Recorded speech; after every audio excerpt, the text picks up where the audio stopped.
بسم الله الرحمن الرحيم. اهلا بيكم في حلقه جديده. النهارده هتكلم في موضوع بيجي فيه اسئله كتيره جدا، وبيختلط الامر ما بين الراجل والست في موضوع اللي هو النشوز. طب امتى الست تبقى ناشز؟ وايه الاثار المترتبه على النشوز؟ عشان ناس كتير ما تعرفش بعد النشوز هو وضع الست ايه بالنسبه للقانون الاحوال الشخصيه. طيب النشوز بيجي بناء على ان الست بتخرج عن طاعه الزوج بدون اي سبب مقنع. يعني بتسيب البيت وتمشي تروح عند اهلها من غير الزوج ما يعمل لها حاجه، او اللي ما بينها وبين الزوج لا يستدعي ان هي تسيب البيت وتمشي. ده اسمه النشوز. هي كده ايه؟ خرجت عن طاعه الزوج بدون وجه حق، ما فيش اسباب. طب لو عندك اسباب الوضع بيختلف. ما عندكيش اسباب، القانون يقدر ان هو يبرئك من النشوز، يبقى انت كده ناشز، ده طبقا للقانون. طب الاجراءات بتاعته ايه؟ اللي بيحصل كالاتي: ان لما الست تعمل الحركه دي الراجل بيبدا يتجه نحو انذار الطاعه. طيب انذار الطاعه ده لما بيتعمل الناتج بتاعه ايه؟ ان حضرتك لازم تعملي عليه اعتراض في خلال 30 يوم من رفع انذار الطاعه. طب لو انت ما عملتيش الاعتراض ده وعدى عليه ال 30 يوم اصبحت ايه؟ في حكم القانون ناشز. فالزوج بيعمل ايه؟ بناء على عدم اعتراضك عليه ويعدي المده القانونيه بيروح رافع عليكي حاجه اسمها دعوى اثبات نشوز. طب لو انت اعترضتي والقاضي رفض الاعتراض، كده برضو ممكن من حقه يرفع عليك نشوز. هو رفض اعتراضك ليه؟ الراجل معاه حق في اللي هو قايله. ما هو هنا كل واحد بيثبت كلامه. هو بيقول ان انت سبت البيت بدون وجه حق وانت بتقولي لا.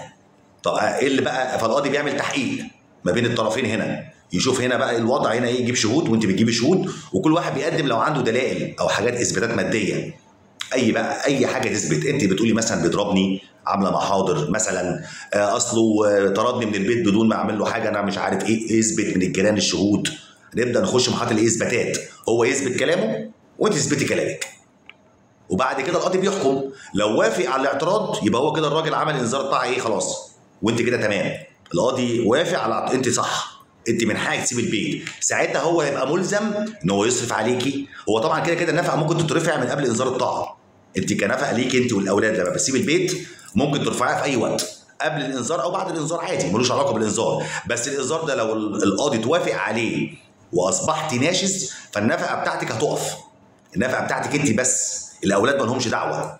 النشوز هنا هيبقى متعلق بنفقتك انت. لو انت رافعه نفقه ليكي وللاولاد فساعتها الراجل لما ياخد نشوز ويعمل حاجه اسمها دعوى اثبات نشوز وياخد القضيه، وطبعا هو كده هيكسبها طالما القاضي وافق على الانذار، فهيقدر ياخد نشوز لو هو وافق على الانذار بتاعه ورفض الاعتراض بتاعك.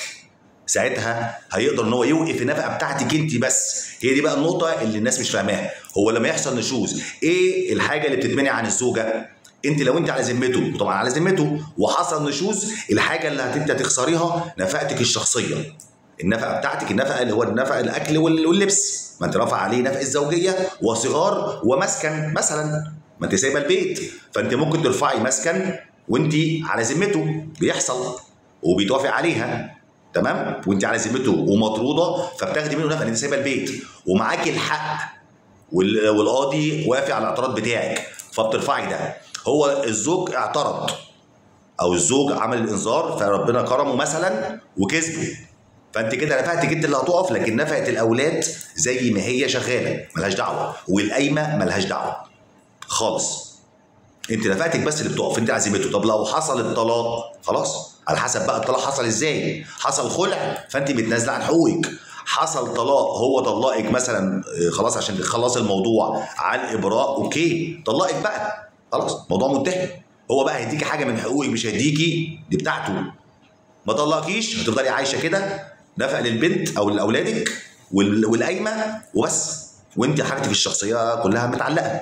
ده النشوز. هو ده النشوز والاثار المترتبه عليه. طبعا في ناس كتير بتقول لما الراجل يعمل انذار طاعه الست بتعمل حاجه اسمها دعوى طلاق الانشقاق. حلو، جميل، بس ده مش معناه ان هي طول الوقت هتاخد كل حقوقها في الدعوه الطلاق الانشقاق دي. لا، مش شرط على فكره. الزوج لو اثبت ان هي سايبه البيت بدون وجه حق ممكن ما تاخدش حاجه، تطلق. مش شرط على فكره، عشان بس الناس فاكره ان هو لازم. هو في الاغلب بيتحكم لها عشان الرجاله ما بتعرفش تثبت حقها. هو الطبيعي انت لما الزوجه تسيب البيت بدون اذنك انت اوتوماتيك بتعمل ايه؟ بتحاول ترجعها، ما رجعتش بتثبت حاله. هو على فكره يا جماعه الناس بتستهتر بمحضر اثبات الحاله، بيفرق جدا. محاضر اثبات الحاله دي في توقيتها بيفرق جدا. انت في القضايا الاسره لما تكون عامل محضر اثبات حاله في وقت مظبوط ومعاك شهود واثبتت حاله في لحظه الواقعه مش بعديها بكام شهر، بتفرق جدا في الدعاوي امام محكمه الاسره.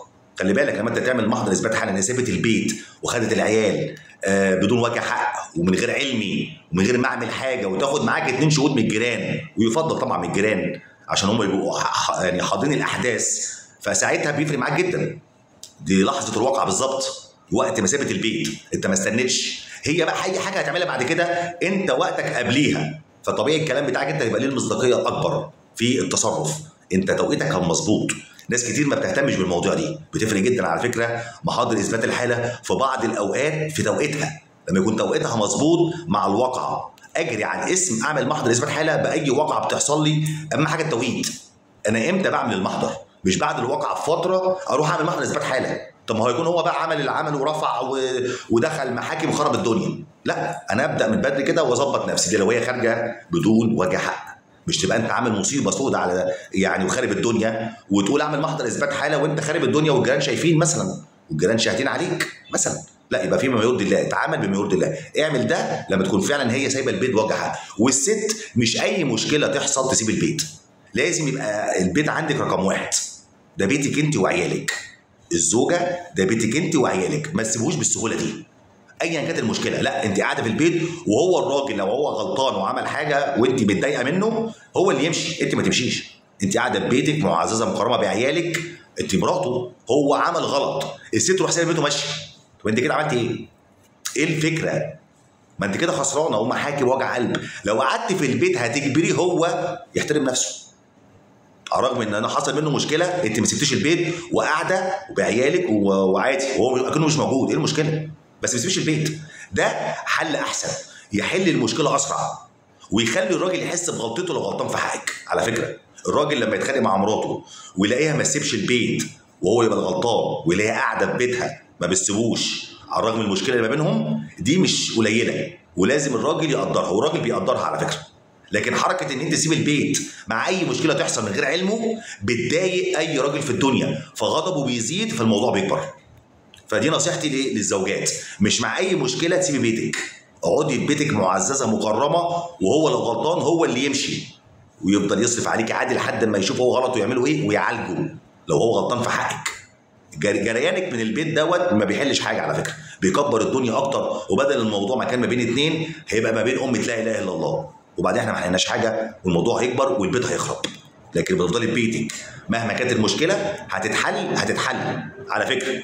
هو غصب عنه مره في الثانيه هيحس وهيحاول يحل المشكله ويحل الموضوع حتى لو مش غلطان. على فكره الراجل حتى لو مش غلطان والست ما سابتش البيت مع اي مشكله، لو انت حتى متلككه له بس ما سبتيش البيت هيجي يكلمك ويصالحك حتى لو هو مش غلطان. على فكره جربي، يعني اللي يسمع الفيديو ده يجرب ويشوف كلامي صح ولا غلط، مش هتخسروا حاجه. جرب لما تتخانق مع جوزك ما تسيبيش البيت وتشوفي هو هيعمل ايه، وهيبقى غصب عنه مش بمزاجه، هيبقى مجبر ان هو يعالج الموضوع. انت احرجتيه بالحركه دي.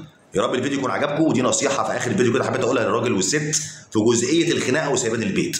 تحياتي ليكم، لايك وشير ومتابعه عشان يجي لكم كل جديد، ويبقى برضه دعم ليكم ليا في الفيديوهات اللي بعملها، واقدر احس ان الناس بتستفاد من فيديوهاتي ولا لا.